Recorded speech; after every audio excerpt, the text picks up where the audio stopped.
இது வந்து ஒரு முறுக்கு ரெசிபி. நான் வந்து இடியாப்பம் பண்ணேன். அந்த மாவு வந்து ரொம்ப சொதப்பிடுச்சு. ஸோ, அது ரொம்ப மாவா இருந்துச்சு. அதே மாரி வந்து ரொம்ப தண்ணியானதால, நான் இதில வந்து கரெக்ட்டா வந்து உளுத்தம் பருப்பு ஒரு 100 கிராம் எடுத்து ட்ரை ரோஸ்ட் பண்ணிட்டு, அத நல்லா ஃபைனா பவுடர் பண்ணி இதில சேர்த்துக்கிட்டேன்.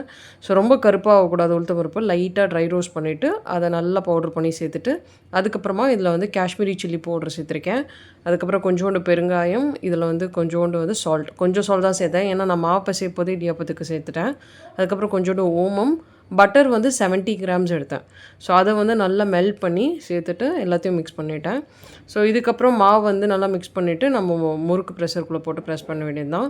இந்த முறுக்கு வந்து ரொம்ப கிரிஸ்பியா, ரொம்ப டேஸ்ட்டாவும் இருந்துச்சு. நான் வந்து தீபாவளியில பண்ணதோட கம்பேர் பண்ணும்போது இது நல்லா இருந்துச்சு. தீபாவளி பண்ணது கொஞ்சம் நமுத்து போன மாரி அந்த அளவுக்கு கிரிஸ்பினஸ் இல்ல.